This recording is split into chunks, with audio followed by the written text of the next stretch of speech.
গভীর রাতে দুষ্কৃতীদের তাণ্ডব, বাড়িতে ভাঙচুর, লুটপাটের অভিযোগে চাঞ্চল্য কোচবিহারের পুটিমারি ফুলেশ্বরী গ্রাম পঞ্চায়েতের অন্তর্গত বড় নলধনধরা এলাকায় গভীর রাতে এক বাড়িতে দুষ্কৃতীদের তাণ্ডবে অভিযোগ ঘিরে ব্যাপক চাঞ্চল্য সৃষ্টি হয়েছে। পরিবারের দাবি, গভীর রাতে কয়েকজন দুষ্কৃতী বাড়ি ও দোকানে ঢুকে ব্যাপক ভাঙচুর চালায়। অভিযোগ, নগদ প্রায় 1,50,000 টাকা এবং 1.5 ভরি সোনার গয়না লুট করে নিয়ে যায় তারা। শুধু লুটপাটই নয়, পরিবারের অভিযোগ অনুযায়ী দুষ্কৃতীরা ধারালো অস্ত্র দিয়ে ঘরের টিনের বেড়ায় পরপর আঘাত করতে থাকে। সেই সময় বিছানার পাশেই পরিবারের সদস্য একটি শিশু ছিল। অল্পের জন্য বড় ধরনের দুর্ঘটনা এড়ানো সম্ভব হয়েছে বলে দাবি পরিবারের। ঘটনায় কারা জড়িত তা এখনো স্পষ্ট নয়। খবর পেয়ে ঘটনাস্থলে পৌঁছে কোচবিহারের চিলকিরহাট ফাঁড়ির পুলিশ ইতিমধ্যেই ঘটনার তদন্ত শুরু হয়েছে। পরিবারের পক্ষ থেকে জানানো হয়েছে, ঘটনার বিষয়ে থানায় লিখিত অভিযোগ দায়ের করা হবে। স্থানীয় সূত্রে জানা গেছে, ফয়জার রহমানের বাড়ি ও দোকানকে কেন্দ্র করে ঘটনা ঘটেছে। কি কারণে রাতের অন্ধকারে এমন হামলা ও লুটপাটের অভিযোগ উঠল তা নিয়ে জোর চর্চা শুরু হয়েছে গোটা এলাকায়। এখন সকলের নজর পুলিশ প্রশাসনের দিকে। তদন্তে প্রকৃত দোষীদের চিহ্নিত করে কি পদক্ষেপ নেওয়া হয় সেটাই দেখার। যে অ্যাকচুয়ালি কি হয়েছিল আপনাদের বাড়িতে? অতিরিক্ত রাত্রি 2টের দিকে, আনুমানিক 2টে বাজে, কতগুলো লোক আসে মুক্তক গান্ধী 15-16 জনের মতো আসিয়ে প্রথম ডাকাডাকি করে, তারপরে তো সাড়া পায় না, তারপরে এই যে ভাঙচুর শুরু করে বাড়ি বাইরে এবং ভিতরে সব কিছু ভাঙে। তার সঙ্গে সঙ্গে আমি দোকানে ছিলাম, গিয়ে দোকান ভাঙা শুরু করে। কারা ছিল কাউকে চিনতে পারছি না। না, চেনা যায়নি। আচ্ছা, কি কি ক্ষতি হয়েছিল আপনাদের? এই তো বাড়ি ঘর শেষ করছে, ভিতরে আসবাবপত্র, সোনা নিয়ে গেছে মোটামুটি, ধরে না আমার বউ ছিল বোধহয় 1-1.5 ভরির মতো, ওইটা নিয়ে গেছে। আর ওই কিছু দোকানের ক্যাচ ছিল সেটা নিয়ে গেছে। কেন, কি কারণে এরকম করলো বলে? এইটাই তো বুঝে উঠতে পারছি না। আমরা তো তৃণমূল করি না, বামফ্রন্ট করি। এটা কি মনে হচ্ছে এটা কোনো পার্টিগত সমস্যা বা ব্যক্তিগত? এটা ব্যক্তিগত আক্রোশ। আপনি কি কোনো পার্টিতে জড়িত আছেন? আমি তো বামফ্রন্টের সঙ্গে জড়িত। মানে এই শাসক দলের সঙ্গে কোনোভাবে কোনো কিছু? না, এদের সঙ্গে আমার কোনো দ্বন্দ্ব নেই। এদের সঙ্গে সম্পর্ক ভালোই ছিল আমার। তারপরে এটা কি করে ঘটলো বলা মুশকিল। কোনো পারিবারিক কোনো সন্দেহ মনে হয় কেউ? না না না, পারিবারিক তো আমার খুব সুসম্পর্ক সবার সঙ্গে। কেউ চিনতে পারে নাই বাড়ির লোক? আপনি না, চিনতে পারলে তো বলতোই। পুলিশ আসছিল কি? হ্যাঁ, পুলিশ আসছিল সকালবেলা। কি বললো পুলিশ? পুলিশ বললো আপনারা এফআইআর করেন, আমরা বিষয়টা দেখতেছি। এখন আপনারা কি এফআইআর করবেন? হ্যাঁ, অবশ্যই করবো। বাড়ি ছাড়া আর কি কি ক্ষতি হয়েছে আপনার? বাড়ি ছাড়া দোকানটা ভাঙছে।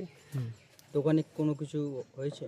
ওই দোকানের মালদাল নিয়ে গেছে, কাটা নিয়ে গেছে, আর ক্যাশে যা পয়সা করি ছিল সেটা নিয়ে 4 দিনকের ক্যাশ ওখানে জমা ছিল, টোটাল ক্যাশটাই নিয়ে গেছে। আপনার নাম? এই এলাকার নাম কি? আমার নাম ফয়জার রহমান। এই এলাকার নাম? বর্ণাল ধন্দ্রা। কোন অঞ্চল এটা? পুটিমারি ফুলেশ্বরী।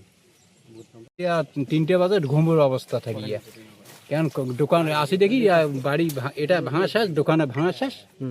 হ্যাঁ, আসি দেখি এই পড়েছে, লোক চলে গেছে। কেউ দেখেন নাই লোক? না, লোক তো ওখানে ওইটা আওয়াজ শুনিয়া সবাই ঘইল্লা করে আওয়াজ শুনি সবাই সাথে সাথে চলে গেছে। এই এত রাতে বাড়িতে এসে হামলা, এবং এই যে পাড়া প্রতিবেশী, আপনারা কেউ কাউকে চিনতে পারেননি? না, এটা কাউকে দেখা যায়নি। আচ্ছা আচ্ছা, কয়টার দিকে ঘটনা ঘটছিল? 2:30 থেকে 3টে পর্যন্ত। যাই হোক, ওই আপনার বাড়ি কোথায়? এখানে? এইখানে সামনের বাড়ি।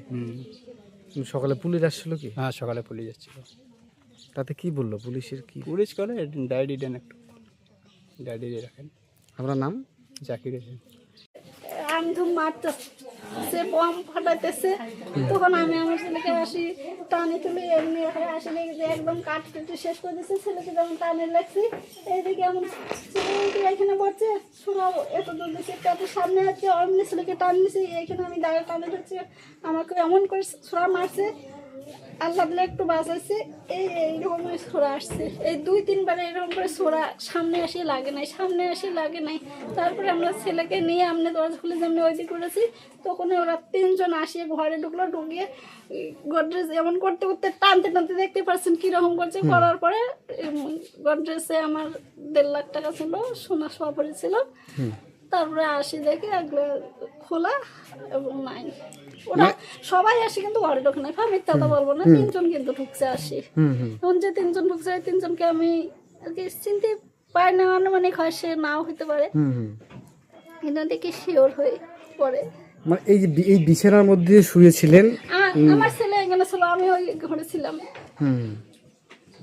আর এই বিছানার মধ্যে শুয়ে থাকাতেই মানে এই ধরনের ঘটনা ঘটে। আমার ছেলেকে ডাকছে, মানে- তুই এখানে বসছে, এদিকে ছোড়া মারছে। হুম হুম ছেলে এখানে সব ছোড়া অব্দি যাচ্ছে, আমি এখানে দাঁড়িয়ে ছেলেকে টানতেছি, বাবা ও তো ঘুমে ভাবছে যে শিল বৃষ্টি আসছে। মা কি আছে? মা শিল বৃষ্টি আসছে। তখন না বাবা, শিল বৃষ্টি না, মানুষ হামলা করছে। ছেলেকে টানিয়ে তুলছি, যেমনি ছেলেকে টানিয়ে দিচ্ছি, কয় এবার ঠিক ইয়ে কথা বলবি না, এবার ঠিক তোকে মারবো। ছোড়া ঢুকে দিছে ছেলেকে মারার জন্য, এই যে বেটাকে মারো, এই যে বেটা এখানে, ওইভাবে ছোড়া ঢুকে দিছে। 4-5 বার ছোড়া ঢুকে দিয়েছে। ছোড়া পাশে আসে, এত বড় ছোড়া নিয়েছে, ছোড়া পাশে এসে ছেলেকে তো তুলতে হবে না। হুম। মানে কারোর সঙ্গে কি কোনো দুশ্মনী ছিল আপনার পরিবারের মধ্যে? কারোর সঙ্গে দুশ্মনী তো আমার মনে হয় না, দুশ্মনী মনে হয় না। দুশ্মনী মনে হয় না, তাই তো? এখন মানে- কি ওদের পরিকল্পিত ওরাই জানে। মানে আপনার নাম? উসমা বিবি।